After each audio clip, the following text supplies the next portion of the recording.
Friends, स्वागत है आपका अपनी चैनल द स्मार्ट ज्ञान अड्डा में। जी हाँ फ्रेंड, आज के इस अंक में एक महत्वपूर्ण पहलू को लेकर बात होगी। एक नहीं, दो महत्वपूर्ण पहलू को, प्रोन्नति और सेवा निरंतरता। जी हाँ फ्रेंड, क्या शिक्षकों को मिलेगा प्रोन्नति और सेवा निरंतरता? विश्लेषण और पड़ताल होगी।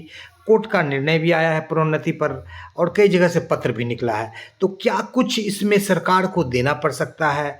इसको लेकर के और वर्तमान परिप्रेक्ष्य में जो सरकार की शिक्षा नीति चल रही है, जो शिक्षकों को बहाल किया जाएगा, उसको लेकर के देखी जाएगी।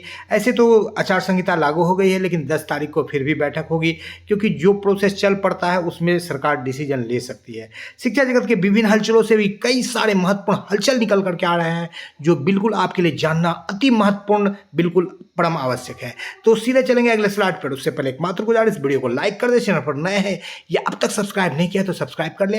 द स्मार्ट ज्ञान अड्डा आपका अपना चैनल साथी, जो आपके उज्जवल भविष्य की कामना करता है। तो चलेंगे अगले स्लाइड पर और बारी बारी से देखेंगे क्या कुछ बातें निकल करके आ रही है। सबसे पहले देख लेते हैं, ये वित्त विभाग का पत्र है, जिसमें कहा गया है कि सीमित प्रतियोगिता परीक्षा द्वारा एक सेवा से दूसरी सेवा में जाने की स्थिति में सेवा निरंतरता बनी रहेगी। इससे पूर्व तथा सेवा की गणना हेतु वित्त विभागीय सहमति की आवश्यकता नहीं होगी। यानी वित्त विभाग जो है हरी झंडी देता है, तो सेवा निरंतरता के लिए यदि सरकार अधिसूचना निकाल करके फ्रेश ज्वाइनिंग करवा रही है या कुछ भी करवा रही है, लेकिन वो शिक्षकों के सेवा को अक्षुण्ण नहीं कर सकती है, क्योंकि उस सेवा के आधार पर भी, जैसे प्रधान शिक्षक प्रधानाध्यापक को 8 साल के अनुभव पर उन्होंने फॉर्म भरवाया है, तो कहीं ना कहीं कोर्ट के रास्ता को इख्तियार करके शिक्षक सेवा निरंतरता ले सकते हैं। तो अब बात यह आती है कि सरकार देना क्यों नहीं चाहती है। दूसरी बात है प्रोन्नति पर। तो पहले बात कर लेते हैं सेवा निरंतरता पर। अब तक 6-6.5 लाख शिक्षक जो है TRE 1 2 3 से लेकर के प्रधानाध्यापक प्रधान शिक्षक में गए हैं। तो जो TRE 1 2 3 में गए हैं, विशिष्ट शिक्षक में गए हैं, प्रधानाध्यापक प्रधान शिक्षक में गए हैं, तो औसतन उसकी संख्या 4 लाख मान लेते हैं। विशिष्ट शिक्षक प्लस TRE 1 2 में जो नियोजित से गए हैं और प्लस HMHT 4 लाख मान लेते हैं। तो 4 लाख शिक्षकों में आपका वो औसत जो है 10,000 से लेकर के किसी का 2,000 भी, 4,000 भी बढ़ेगा। तो 8,000 के रेशियो में यदि बढ़ता है और 12 महीना, 1 साल में शिक्षकों को लगभग 21 सैकड़ा हज़ार, 10,000 लाख, 10 लाख करोड़, 10 करोड़, अरब, 10 अरब, 38 अरब की राशि यहाँ पर लगेगी एक वर्ष में, जो कि वित्त जो बजट का एक बड़ा हिस्सा है। और इस राशि को सरकार फिलहाल वहन करने में अक्षम नजर आ रही है, बिल्कुल सक्षम नहीं है। उसको इस राशि को वहन करने के लिए कई सारी योजनाओं, जैसे छात्रवृत्ति की राशि को डबल कर दिया और कुछ कर दिया, तो फिलहाल इस पर जो है आपको हरी झंडी मिलना बिल्कुल कठिन है। असंभव तो नहीं है, सरकार का यदि दरिया दिली दिखाए तो दे सकती है।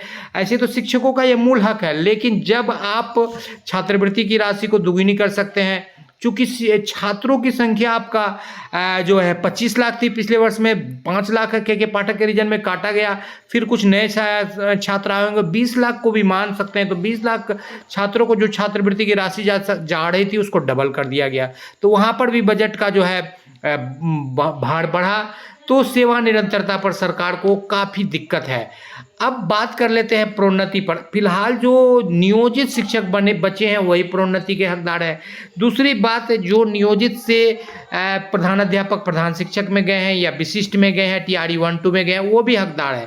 तो उस तरह से जो शिक्षकों की संख्या है वो लगभग 2 लाख 1,80,000 के आधार पर है।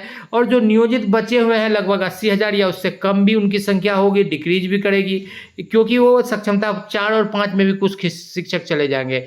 तो यहाँ पर जो नियोजित बचे हुए हैं उसको यदि सरकार देती है तो 3,000 तक बढ़ोतरी होती, थोड़ा सा ज़्यादा मान करके, जैसे 2772 रुपया होता है एक प्रोन्नति पर। लेकिन फिर साल भर साल यदि उसका जोड़ा जाए, जो बढ़ोतरी उसमें जुटेगा, तो उसके हिसाब से जो है 3,000 तक मान लिया गया है। और कुछ शिक्षकों का जो है लगभग 6 साल 7 साल का भी एरियर है। 2003 में ज्वाइन हुए थे, 2006 से 6 और 12 18, 18 7 25, तो 12 6 के 72, 6 साल का ही लिया गया है। तो 72 महीने का जो मैक्सिमम एरियर मिल रहा है, तो 21 सैकड़ा हज़ार, 10,000 लाख, 10 लाख करोड़, 10 करोड़, अरब, 10 अरब, 17 अरब मिल रहा है। कुछ लोगों का कम भी मिलेगा, यानी कि कुछ लोग जो है 1 साल 2 साल 12-10 में भी ज्वाइन किए थे, 10 12 10 22, 2-4 साल, कुछ लोग ट्रेंड नहीं है। तो मान करके चलते हैं कि 5 से 10 अरब तक यहाँ पर सरकार की खर्च है। तो इस चीज को देने में सरकार को दिक्कत क्या है कि यदि वो नियोजित शिक्षकों को प्रोन्नति दे देती है तो कोई भी विशिष्ट नहीं बनेगा और कोई भी राज्यकर्मी नहीं बनना चाहेगा, प्रधानाध्यापक प्रधान शिक्षक नहीं बनना चाहेगा नियोजित में से।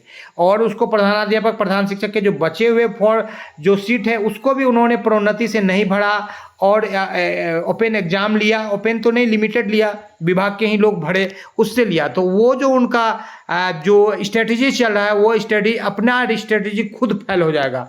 तो प्रोन्नति भी सरकार देना नहीं चाह रही है। यदि सरकार से शिक्षक ले तो कोर्ट का निर्णय भी है, हर चीज़ भी है, लेकिन टाल मटोल पिछले 2 साल से हो रहा है, 2 साल क्या 5-10 साल से हो रहा है, 2 साल से कई सारे जजमेंट आए। तो यहाँ पर ये बात है। तो लगभग 10 से 15 अरब की राशि यहाँ भी जा रही है। तो दोनों लेकर के साथ ही साथ जो सरकार का स्ट्रेटेजी है शिक्षकों को विशिष्ट बनाना, जो राष्ट्रीय शिक्षा नीति का गाइडलाइन है कि अब नियोजित या पारा टीचर नहीं रहेगा उसको फॉलो करना, प्रधानाध्यापक प्रधान शिक्षक जो है नियोजित नहीं रहेंगे, प्रोन्नति देगा तो वो नियोजित ही रहेंगे, इसलिए एग्जाम लेके बना रहा है। क्योंकि सरकार अपने आप को जो 60% केंद्रांश मिलता है उस राशि को वो लेना चाहती है कि वो राशि हमको मिल जाए। और यदि आप 1,80,000 शिक्षक मान लेते हैं जो पुराने नियोजित थे, जो TRE 1, 2 और विशिष्ट में गए और ये गए, तो 38 अरब 39 अरब की राशि बन जा रही है प्रोन्नति में। यदि पुराने शिक्षकों को देती है तो सेवा निरंतरता, तो ये भी 38 अरब और उधर भी निकल करके आ रहा था 38 अरब, इसमें 38 अरब यहाँ भी देखिए। तो 72 अरब की राशि एक बड़ी राशि है सरकार के बजट के लिए। इसलिए सेवा निरंतरता और प्रोन्नति पर सरकार को जो है देने में शिक्षकों को सरकार हाँफ जाएगी। इसलिए द स्मार्ट ज्ञान अड्डा इस निर्णय पर पहुंचती है कि सरकार घोषणा कर सकती है, लेकिन इसको अमली जामा जो है चुनाव से पूर्व, अभी तो आचार संहिता लग ही गया है, वो नहीं पहना सकती है आपका वोट लेने के लिए। ये इसकी घोषणा तक कर सकती है कि आगे हम करेंगे, क्योंकि अंतिम पारी सरकार खेल रही है।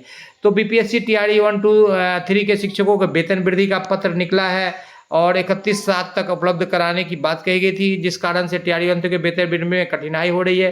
तो जो भी कागज़ है ज्वाइनिंग डेट के अनुसार से यानी 6 महीना से एक्सीड हो गया है तो मिलेगा।